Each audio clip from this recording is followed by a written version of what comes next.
Bonjour les enfants. On va dire bonsoir les enfants. C'est papa. Oh les enfants, vous me faites de la peine. Finalement, je suis triste. Je suis triste parce que vous avez trop mal. Je vois ça dans vos commentaires. Vous avez mal. Ça vous attriste et chacun cherche le vocabulaire le plus compliqué pour sortir à papa sa plus grosse insulte. Ça vous fait tellement mal qu'on parle du docteur Dadis Camara. Ça vous fait tellement mal qu'on présente sa réalité. Vous êtes tellement blessé, vous l'aimez tellement que ça vous dérange. Bonjour les enfants, c'est papa. Mon mur est un asile psychiatrique à ciel ouvert et ma salle d'attente est toujours bondée. Bienvenue à la clinique les enfants. Oui, ça vous fait très mal. Ça veut dire que vous êtes prêts à devenir des citoyens qui dénoncent les problèmes du Cameroun juste pour qu'on ne parle plus du docteur Dadis Camara. Je vois ça. Et ça me touche parce que c'est mignon. Ça vous dérange tellement que vous allez voir que les gars qui ne se sont jamais vraiment prononcés sur les problèmes du Cameroun, jamais ils ont parlé de l'eau, de l'électricité, et ils trouvaient même qu'on les dérange, on ne va pas forcer tout le monde à faire la politique. La plupart, c'était des apolitiques.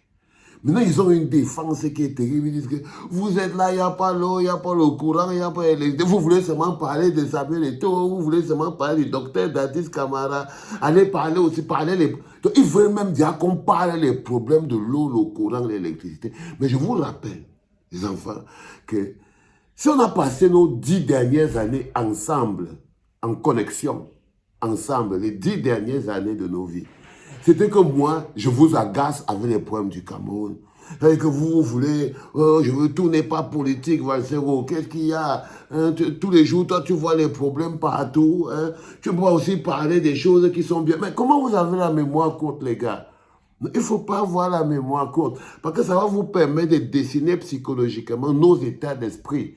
C'est-à-dire qu'en ce moment précis, je découvre que, en fait, vous êtes seulement des émotionnels. C'est-à-dire que, vraiment, à un moment donné, vous avez atteint ce niveau-là. C'est-à-dire, vous voulez maintenant parler des problèmes de l'eau. Vous êtes là dans la pure distraction.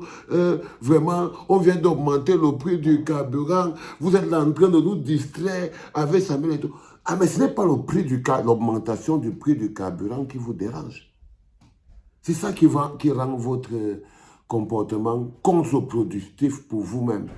Parce que même quand vous dites qu'il faut parler du prix du carburant, il faut parler des routes, il faut parler des choses comme ça, même quand vous dites qu'il faut parler de toutes ces choses, en fait, c'est juste pour qu'on ne parle plus du docteur Dadis Camara. C'est pour qu'on ne parle plus du docteur.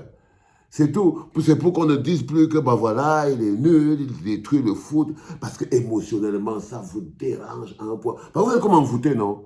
Vous êtes comme envoûté. C'est-à-dire que le problème avec quelqu'un qui envoûte les autres, c'est que les autres souffrent plus de ce qui lui arrive à lui.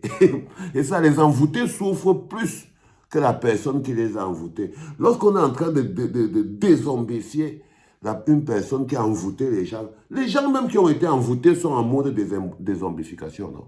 Et quand tu as pu un exorcisme sur un grand totem qui envoûte les gens, même les autres envoûtés, vous voyez même souvent dans les films des vampires, il y a un vampire qui mord les autres vampires. Dès qu'il te mord, c'est l'autre vampire. On dit il faut tuer le vampire premier pour que la longue lignée des autres disparaisse. Donc il faut aller trouver le alpha, le numéro 1. Il faut aller trouver le numéro 1. Donc quand on attrape le numéro 1, chaque fois qu'on nomme le numéro 1, tous les autres petits sont, ils pleurent seulement dans la forêt. Tous les autres. Et lorsque vous finissez avec lui, les autres vampires disparaissent aussi. Mais c'est exactement pareil. C'est exactement pareil, les enfants. Ce que je vous fais ici à la clinique est beaucoup plus important qu'un des simples podcasts. J'essaye vraiment de libérer vos esprits pour que vous compreniez, voyez, parce que c'est d'amour en fait. Là, par exemple, je suis un peu triste parce que vous êtes vraiment malheureux. Vous vous sentez mal, c'est-à-dire vous avez l'impression qu'on a humanisé votre Dieu. Tu vois, quand tu crois en quelqu'un, tu le prends pour Dieu, tu le prends sur...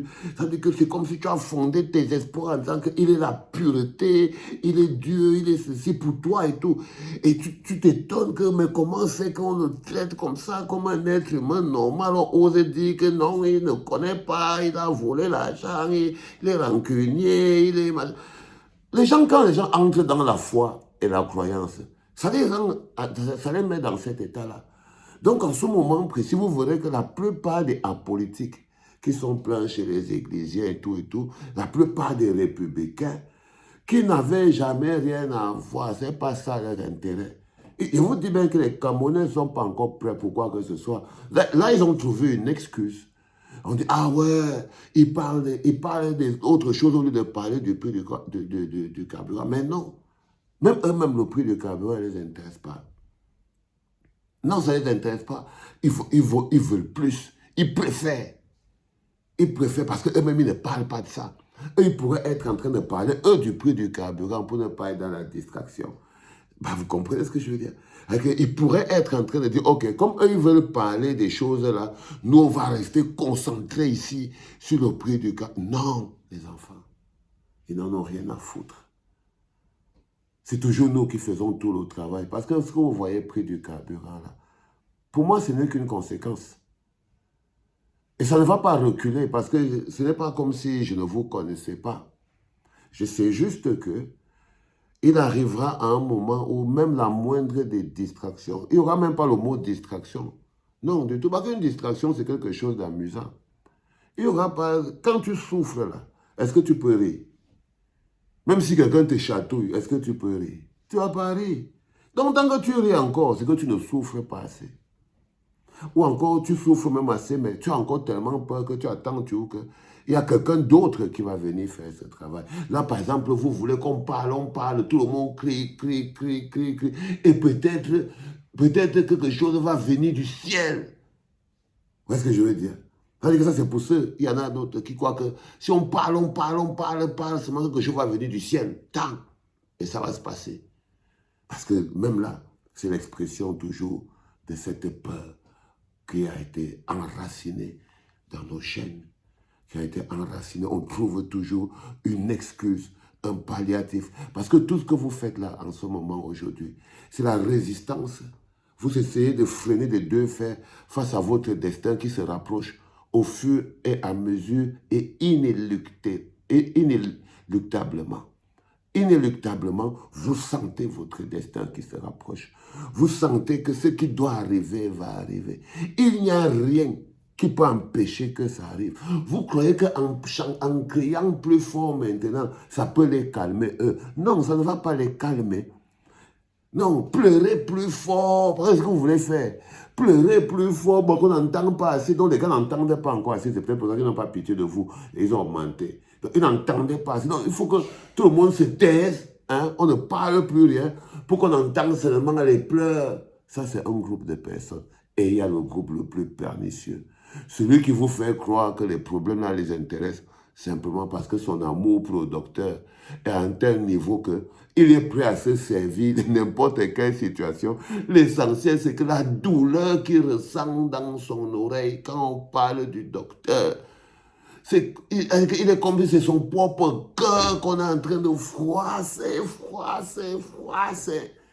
Il est persuadé, ça le déchire. Il dit non, mieux on parle des problèmes du Cameroun même. Ça dit qu'il est devenu... Vous voyez ce que je veux dire?